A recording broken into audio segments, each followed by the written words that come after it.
Itu artinya apa? Artinya bahaya laten terorisme masih mengancam kita. Mohon maaf, saya berani mengatakan bukan PKI bahaya laten kita, tapi radikalisme dan terorisme yang selalu mengancam kita sekarang ini. Dan konon masih ada 6.000 terorisme yang belum ketangkap. Dan saya yakin ini merupakan jaringan dari Filipina Selatan, kemudian Poso, kemudian kemana-mana. Ini jaringan JAD. Artinya apa? Kalau JAD ini semua orang yang tidak sependapat dengan mereka kafir.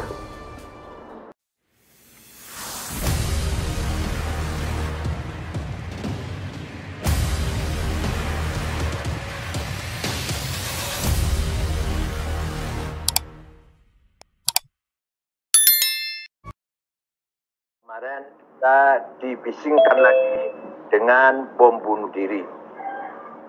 Begitu pula di situ dengan ditemukannya bom dan pemiliknya yang ditangkap di Condet dekat rumahnya Cak Amir itu, Cak Ali Masyhur.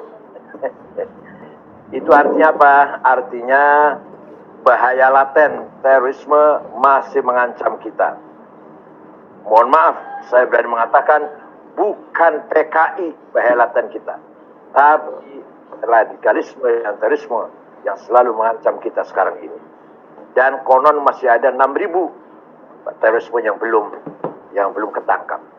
Dan saya yakin ini merupakan jaringan dari Filipina Selatan, kemudian Poso, kemudian kemana-mana. Ini jaringan JAD. Artinya apa? Kalau JAD ini semua orang yang tidak sependapat dengan mereka kafir. Ini Jamaah Takfir wal Hijrah, kelanjutan dari Jamaah Takfir wal Hijrah yang didirikan oleh Syekh Syukri Ahmad Mustafa tahun 69. Namanya Jamaah Takfir wal Hijrah. Semua orang kafir. Yang mereka membunuh Menteri Agama Mesir, Syekh Hussein Az-Zahabi, membunuh wartawan senior wartawan Ahram senior Yusuf As-Sibai, puncaknya membunuh Presiden Anwar Sadat tanggal 3 Oktober tahun 1981, dan tahun kemarin ngebom masjid lagi sholat Jumat, 860 orang wafat meninggal dunia syuhada karena menganggap walaupun lagi sholat mereka itu kafir. Inilah JAD. Jadi Ansor Daulah beda dengan Ansor Tauhid, JAT Abu Bakar Bashir. Itu yang disasar non-muslim, gereja non-muslim yang harus dihabisin. Kalau JAD ini kita ini semua halal darahnya ini, kalau tidak sependapat dengan mereka.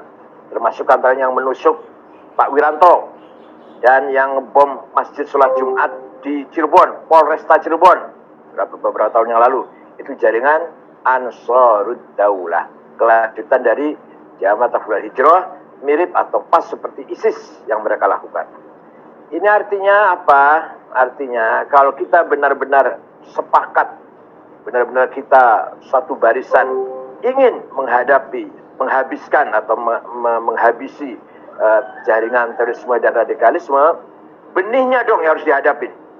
Benihnya, pintu masuknya harus kita habisin. Apa? Wahabi. Ajaran Wahabi itu adalah pintu masuk terorisme. Wahabi bukan terorisme, bukan. Wahabi bukan terorisme, tapi pintu masuk. Kalau udah Wahabi, ini musyrik, ini bid'ah, ini nggak boleh, ini sesat, ini golal, ini kafir. Itu langsung satu langkah lagi, satu step lagi sudah halal darahnya, boleh dibunuh, Ini pintu masuk terorisme adalah Wahabi dan Salafi. Wahabi dan Salafi itu ajarannya ekstrim, tekstual, harfiyah, lafziyah, puritisasi dalam rangka memurnikan Islam, maunya ngakunya dalam rangka memurnikan Islam seperti zaman Rasulullah. Semua dianggap bid'ah, dianggap sesat kalau tidak persis seperti zaman Rasulullah. Walaupun mereka naik mobil sih, bukan naik onta. Tapi apapun yang kita lakukan kalau nggak seperti Rasulullah katanya bid'ah. Nah, kalau bid'ah berarti sesat, kalau sesat berarti neraka. Kullu bid'atin dhalalah wa kullu dhalalah finnar. Setiap barang yang baru yang tidak ada zaman Rasulullah, bid'ah, wa kullu bid'atin dolalah, setiap bid'ah sesat, wa kullu dolalatin finnar, setiap neraka. Dan ini ajaran seperti ini pintu masuk untuk menjadi terorisme, menghalalkan darah orang sesama orang muslim. Nah, kemudian pelajaran agama yang disampaikan di fakultas umum, bukan usuluddin, bukan syariah maksudnya, kedokteran, hukum, teknik, apalah itu, fakultas umum yang bukan jurusan agama. Menurut saya, pelajaran agama 14 pertemuan, 14 kali pertemuan.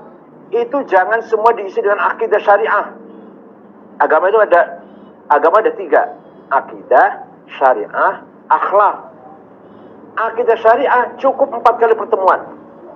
Rukun iman yang 6 sampaikan, iman pada Allah, iman pada malaikat, pada Rasulullah, pada wahyu, pada nabi, dan qada-qadan akhir, dan hari kiamat dan qada-qadan. Dan cukup, gak usah diulang-ulang. Yang diulang-ulang bagian itu usuluddin, bukan di kedokteran, bukan di teknik, bukan di usuluddin. Jadi cukup memperkenalkan bahwa orang Islam itu harus percaya 6 rukun. Iman pada Allah, pada para rasulnya, para malaikat, pada kitab suci, pada hari kiamat, dan qada-qadar. Sudah, titik. Yang kedua, kemudian syariat. Orang Islam harus mengetahui rukun Islam itu ada 5 dan mengamalkannya. Syahadat, sholat, zakat, haji, puasa, haji, dan seterusnya. Sudah itu, sudah rukun iman dan Islam, 4 kali pertemuan lah katakan, 10 pertemuan itu akhlakul karimah, birrul walidain, hormat orang tua, silaturahim, ta'awun, tolong menolong, ighatsatul lafan, membantu orang lagi susah, ikramud duyuf, menghormati tamu, ikramul jiran, menghormati tetangga. Apalagi i'adatul mardon, nengok orang sakit, ta'ziyatul mautan, nengok orang lagi kematian, mendoakan satu sama lain. Tidak boleh hasud, nggak boleh sombong, nggak boleh dengki, nggak boleh adu domba, hoax, dan seterusnya. Itu akhlak. Dan itu ajaran Quran, ajaran Islam, ajaran Muhammad. Di Qurannya samber-gamber ayat itu. Hadis juga samber-gamber hadis tentang akhlak itu. Bukan hanya akidah syariah.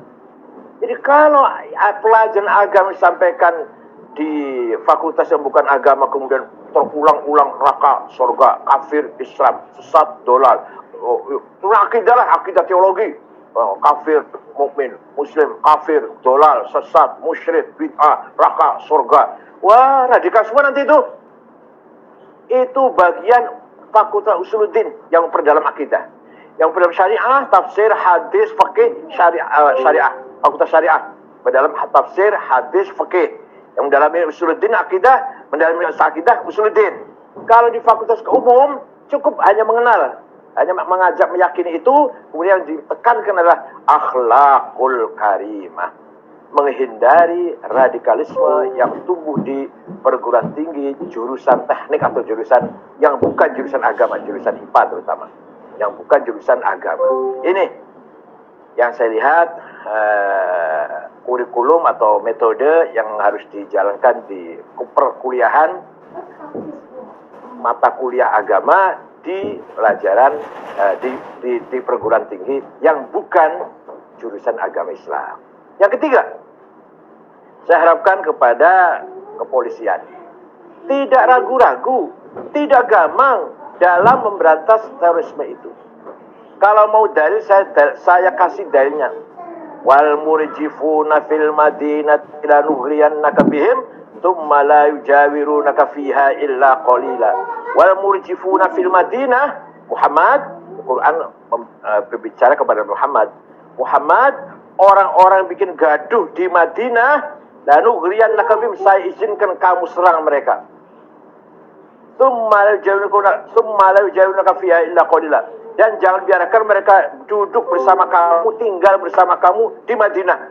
Usir Muhammad. Ini jelas sekali ayatnya. Orang yang bikin gaduh, orang yang menyimpang dari komitmen kebersamaan kita, kebangsaan, Pancasila, kita usir mereka itu. Itu perintah Al-Quran itu, jangan ragu-ragu. Perintah Al-Quran itu. Walhasil, Al-Quran jangan tegas, tidak boleh ada kekerasan dengan mengatasnamakan agama. Jangan orang lain. seorang sahabat namanya Hasin Al-Khazraji punya anak nggak mau masuk Islam. Dirayu, dinasehatin, diajak, nggak mau tetap. Akhirnya marah si ayah ini. Saya bunuh kamu kalau nggak mau masuk Islam. Begitu ada ucapan ayah kepada anak, saya bunuh kamu, langsung turun ayat Al-Quran, la ikraha fiddin. Tidak boleh ada kekerasan dalam agama. Ayah kepada anak nggak boleh menggunakan kekerasan, nggak boleh menggunakan ancaman, nggak boleh teror. Ayah kepada anak, apalagi tidak ada hubungan famili apa-apa. Ini jelas sekali ajaran Islam yang sangat manusiawi, yang sangat mendambakan keharmonisan di tengah-tengah masyarakat ini. Sebenarnya mereka pasti orang yang menghendaki gaduh itu kelompok kecil, very small group sebenarnya. Hanya mereka nyaring, nekat, ya berani, siap mati gitu, cepat masuk surga. Nah, kita yang mayoritas kan tidak ingin cepat mati, itu bedanya, itu di situ bedanya. Mereka inginnya cepat mati sekarang, cepat ketemu bidadari.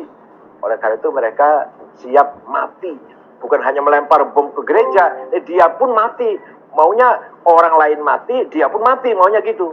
Kalau dia selamat sih bisa dilempar aja bom itu. Dia hidup tapi orang lain mati. Maka yang menusuk Pak Wiranto itu maunya ditembak gitu. Dia menyesal sekali kok polisi nggak bunuh dia itu. Itu dia menyesal. Saya kira dengan webinar ini mudah-mudahan kita semua menghasilkan pandangan yang sama, konsep yang sama dalam menghadapi keberadaan situasi yang sama ini. Kita semua tidak mau kegaduhan, tidak mau ada teror, tidak mau ada kegaduhan di negeri kita ini yang sudah mapan, yang sudah stabil, yang sudah selesai masalah kebangsaan kita ini. Tidak usah lagi dibicarakan lagi negara kita, negara nation, Pancasila, jangan didiskusikan lagi, tapi diamalkan, diinternalisasi. Itu boleh dielaborasi, bukan dipermasalahkan sah atau enggak sah. Sudah selesai, sudah final.